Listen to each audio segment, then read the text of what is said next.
हरिओम। आज 24 जुलाई 2025। कल भगवान ने कहा था, कोई भी कुछ पूजा करता है, उपासना करता है, वो मुझे ही उपासना अविधि पूर्वकम।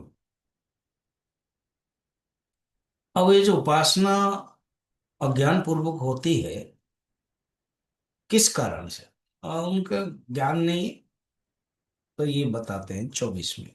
श्री भगवान उवाच, अहम हि सर्वयज्ञानां भोक्ता च प्रभुरेव च, न तु माम अभिजानन्ति तत्त्वेन तश्च बन्ति ते। क्या होता है? मैं ही सर्व यज्ञों का भोक्ता हूं और प्रभु हूं। जितने भी यज्ञ होता है, जितने भी, क्योंकि भगवान ही शरणम स्रोत सब कुछ है। वो लोग अन्य देवता के जो भक्तगण है ना, वो तत्व से यथार्थ रूप में मुझे नहीं जानते। इसी कारण से वो क्या करते हैं, भोग का अंत होने के पर फिर आ जाते हैं वापस।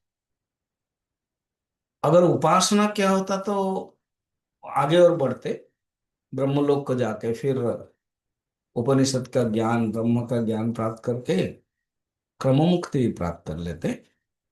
मगर क्योंकि उनके अंदर कामना है, क्योंकि वो देवताओं से ही मांगते हैं, इसीलिए वो वापस आते हैं। और ये उपनिषद में बड़े स्पष्ट रूप में इसको कहे कि जो मुझे नहीं जानते हैं वो अज्ञानी है, वो कृपण है। बृहदारण्यक उपनिषद में कहते हैं कि जो मुझे नहीं जानते वो कृपण है, वो अज्ञानी है। और जो जानते हैं वो ही ज्ञानी है, वो पंडित है। श्रुति में भी कहा गया है, एतद् ज्ञेयं नित्यमेवात्मसंस्थं नातः परं वेदितव्यं हि किंचित्, भोक्ता भोग्यं प्रेरितारश्च मत्वा सर्वं सर्वे प्रोक्तं त्रिविधं ब्रह्ममेतत्। भोक्ता, भोग्य और प्रभु ईश्वर, वो सब ब्रह्म है। तो इन त्रिविध वस्तुओं को ब्रह्म स्वरूप जान करके साधक को क्या करना चाहिए? आत्म रूप में ही जानने के लिए प्रयत्न करना चाहिए कि यही ही एकमात्र ज्ञातव्य है और ये मोक्ष का साधन है। मगर जो नहीं जान पाते हैं तो उनको फल मिलता है उनकी इच्छा से, जो जिस जिस देवताओं के पास जो जो कैपेसिटी है, ताकत है। हम पुराण में बहुत वर्णन है। भगवान शंकर को हो या कोई देवता को पूजा करते हैं, कहते ब्रह्म ज्ञान दो। नहीं, ब्रह्म ज्ञान हम दे नहीं सकते, बाकी मेरे पास ये कैपेसिटी है, तुम ले लो। ब्रह्म ज्ञान तो केवल शुद्ध अंतःकरण और केवल परमात्मा से ही मिल सकता है। परमात्मा का ज्ञान परमात्मा से मिल सकता है। मगर अभी उनके कामना है, इसलिए वो ब्रह्म ज्ञान को प्राप्त करने के लिए झुकाव नहीं हुए, उनका इतना इंटरेस्ट नहीं हुआ। ये जान लो।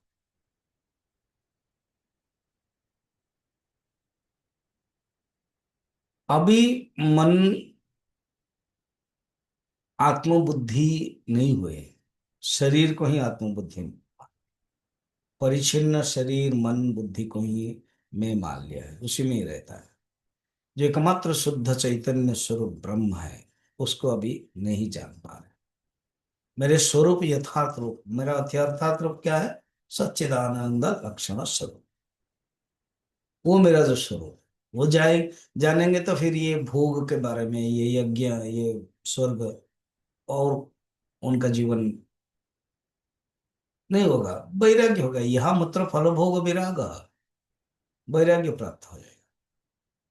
फिर मुझे प्राप्त करने के लिए कोशिश करेंगे। तो अभी नहीं हुआ है।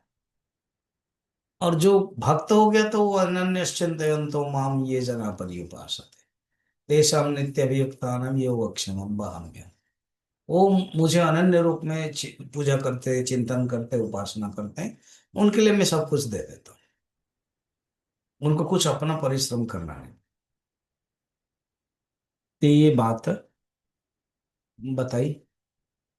फिर अगले कक्षा में, अगले मैंने कल जो दो श्लोक में बताया।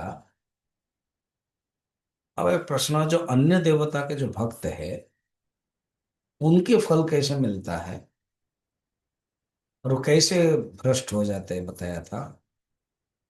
तो वो जानना चाहते हैं, उसको हम फिर कल देखेंगे। हरिओम।